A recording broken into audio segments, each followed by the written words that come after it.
Indian voter के पास right to elect है, वैसे ही राइट टू रिकॉल भी होना चाहिए। अगर देश का मतदाता अपने नेताओं को हायर कर सकता है तो वो नेताओं को फायर करने की शक्ति भी उसे मिलनी चाहिए। Right to recall is a mechanism that empowers the voters to de elect a नेता representative before the tenure ends if he fails to discharge his और हर ड्यूटी। सर, हम एमपी एमएलए चुनते हैं, उसके बाद अगर वो काम ना करे, अपने वादे भूल जाए, जनता से दूर हो जाए, तो 5 साल तक इंतजार करने के अलावा जनता के पास कोई ताकत नहीं है।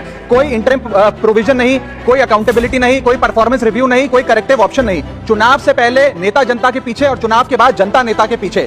और सर, 5 साल is too long a period in this day and age. अगर एक गलत फैसला गलत नेता को चुनने का लिया तो लाखों लोगों का भविष्य अंधकार में जाता है और पूरा क्षेत्र पीछे जाता है। Let me clarify that right to recall is not a weapon against politicians, it is an insurance policy for democracy. और भारत के संविधान में जब आप राष्ट्रपति को इंपीच कर सकते हैं टेन्योर के दौरान, उपराष्ट्रपति को हटाने का प्रावधान है, जजों को इंपीच करने के लिए प्रोसेस लेट डाउन है, यहां तक कि रूलिंग गवर्नमेंट के खिलाफ नो कॉन्फिडेंस मोशन लाकर आप सरकार बर्खास्त कर सकते हैं। तो एमपी एमएलए अगर आपका नॉन परफॉर्मिंग है तो उसको हटाने के लिए क्यों नहीं राइट टू रिकॉल मतदाता को देना चाहिए।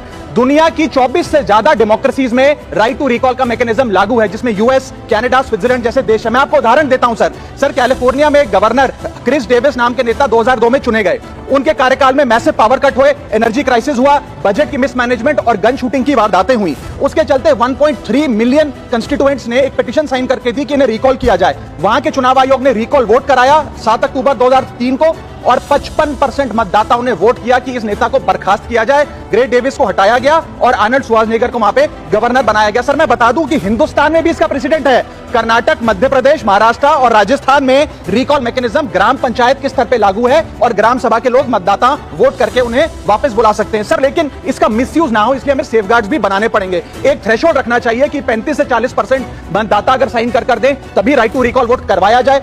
नेता को 18 महीने के लिए परफॉर्मेंस पीरियड देना चाहिए, कूलिंग ऑफ पीरियड, जिसमें उसे ना हटाया जाए। स्पेसिफिक ग्राउंड्स फॉर रिमूवल होने चाहिए ताकि फ्रिवलेस ग्राउंड्स ना हो और रिकॉल कम से कम 50% वोटों के बाद हो। ऐसा होगा तो पार्टियां भी ऐसे लोगों को टिकटें देंगी जो परफॉर्मर्स हो, ना कि नॉन परफॉर्मिंग एसेट, और भारत की डेमोक्रेसी मैच्योर होगी, सिटीजन एम्पावरमेंट बढ़ेगा and recall will give the voter the power to fix that right now sir.